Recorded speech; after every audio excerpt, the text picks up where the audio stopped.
भाइ हामी हाम्रो सबैभन्दा पहिलो भेट कहाँनिर भएको थियो? मलेसियामा है। त्यस पछाडि हामी सँगै कति वर्ष बस्यो? 5 वर्ष। हामी सँगै बस्दाखेरि हामी बिचमा कहिले झगडा भयो हाम्रो कहिले? छैन, त्यस्तो भएको छैन। कहिले भएको छैन है। मलाई सबैभन्दा धेरै याद चाहिँ के आउँछ थाहा छ? त्यो एकपल्ट म बेलुका बिरामी भयो नि, बिरामी भएर हामी हस्पिटल गयो नि बेलुका क्या। भोलिपल्ट तिम्रो त ड्युटी थियो होइन, मेरो त छुट्टी थियो नि त। हो त्यति बेला चाहिँ तिमी बेलुका बस्यो नि त, म कति बजीसम्म बेलुकासम्म बसेँ होइन। हो त्यो चाहिँ सबैभन्दा धेरै याद आउँछ मलाई है। अनि अहिले हामी कति वर्षपछि भेटेको फेरि? 6 वर्षपछि। 6 वर्ष भेटेको है, 6 वर्ष भेटेको। तर हामी बिचमा कहिले पनि त्यस्तो नराम्रो चाहिँ केही पनि भएन है। अहिले पनि हामी एउटै घरको दाजुभाइ जस्तो भएर बसेर है। हामी कहिले यसरी भेट्छ भने सोचेको थियो तैँले? छैन।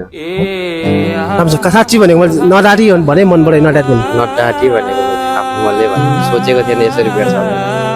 यहाँबाट गएर मलेसियाबाट सँगै बसेर गएर लगभग 2 चोटि कन्ट्याक्टमा भयो होला है। अनि त्यहाँबाट यो दुबई आउने बेला कन्ट्याक्ट भयो। एकचोटि मात्रै कन्ट्याक्ट भयो। त्यहाँबाट यहीँ डाइरेक्ट आएर भेट्यो नि त हामी। त्योभन्दा अगाडि त सोचेकै थिएन नि त हामी यसरी भेट्छौँ। हामी कस्तो चाहिँ हाम्रो साथी भने हाम्रो रगतको साइनो छैन है, तर पनि रगत साइनो नभए पनि हामी तर अरू हामीसँग थुप्रो थियो साथीहरू, तर कतिजना कहाँ गयो तर हामी चाहिँ अब पहिलादेखि क्या एउटै घरको जस्तै भएर बसेको छ नि त। त्यही भएर हामी यहाँ पनि हामी भेट्न सफल भयो क्या है। अनि एउटा प्रश्न सोध्नु मन लाग्यो तँलाई सबैभन्दा मेरो बानी सबैभन्दा राम्रो चाहिँ के लाग्छ? सबैभन्दा मेरो राम्रो बानी एकदम नडारिकन भन होइन, मेरो बानी सबैभन्दा राम्रो लाग्ने चाहिँ के हो? मलाई त सबै ठिकै लाग्छ। एउटा हुन्छ नि राम्रो बानी हुन्छ नि, दाइको मलाई यस्तो बानी चाहिँ मनपर्छ है भन्ने। मैले त्यस्तो नडारी भने मान्छेले हेरिरहेको छ है। नराम्रो हो भन्नाले अब अहिलेसम्म त्यस्तो भएको छैन। आफ्नो फिल्डमा चाहिँ अब मलाई सबै राम्रो एकदम राम्रो लाग्छ। किनभने सधैँ बोल्ने ठाउँमा अब नराम्रोहरूले शब्द गरेको छैनौँ। अहिलेसम्म भाइ दाइ भनेर हिँडेको छौँ। अहिलेसम्म त्यस्तो नराम्रो अहिलेसम्म हामी बोलेकै छैन। त्यही मलाई राम्रो लाग्छ। अनि मेरो सबैभन्दा मन नपर्ने बानी चाहिँ के हो? मेरो तँलाई एकदमै दाइले यस्तो चाहिँ नगर्दै हुन्थ्यो, यो बानी चाहिँ नगर्दै हुन्थ्यो जस्तो अब हुन्छ नि एउटा मनमा होइन, दाइको यो बानी चाहिँ मलाई मन पर्दैन है भन्ने चाहिँ के लाग्छ? त्यस्तो अहिलेसम्म म बिचमा चाहिँ अहिलेसम्म त्यस्तो नराम्रो बानी भएको छैन, हुँदैन नहोस्। अहिलेसम्म चाहिँ भएको छ। मसँग चाहिँ अब अरूसँग होला है, मसँग अहिलेसम्म त्यस्तो छैन नराम्रो। यस हामी दाजुभाइको सम्बन्ध एकदम राम्रो छ अहिले। हामी स्थिति अब कति 6, 7, 8, 9 कति वर्ष भयो है? धेरै वर्ष भयो नि टोटल हिसाब गऱ्यो भने त होइन? हिसाब गऱ्यो भने हामी त 14-15 वर्ष भयो।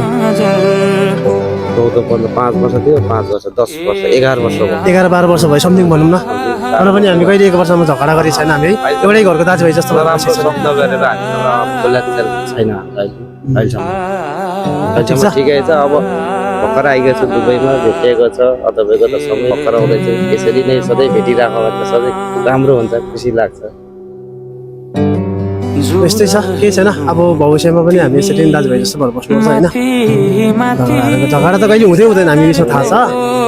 पहिले एउटै कम्पनीमा हुँदा त त्यस्तो नराम्रो भएको छैन। अहिले त अलग अलग कम्पनी छ, भेट्यो भने हप्ताको तर हामी पहिलादेखि कस्तो राम्रो एकदम हामी दुईजनामा एकदम कोअर्डिनेट थियो क्या, सबै कुरा सेयर हुने होइन। मलाई पर्दा तिमीलाई, तिमीलाई पर्दा मलाई होइन। मैले हाम्रो कम्पनी हाम्रो केटाहरूलाई पनि भन्छु कि मेरो भाइ छ एकजना, हामी एकदम राम्रो पहिलादेखि एकदम मिल्ने हामी एभ्री कुरो सेयरहरू हुन्थ्यो हामी बिचमा भन्ने भन्छु कि यस्तो भाइ चाहिँ मैले कहिले पनि पाउँदैन। उसले म जस्तो भाइ पाउँदैन, तर मैले चाहिँ ऊ जस्तो भाइ पाउँदिनँ भनेर ठिक है। अब यस्तै हो, अब पछि पनि भेट्दै गर्नुपर्छ ल। ओके ल गाइस, यस्तो है हामी दाजुभाइको रिलेसन। हामी रगतको नातो नभए पनि हामी भगवानको नातो चाहिँ एकदम क्लोज छ होइन। हामी योभन्दा बहुत साल अगाडिदेखि नै हामी एकदम दाजुभाइको सम्बन्धमा छ। यस्तै हो।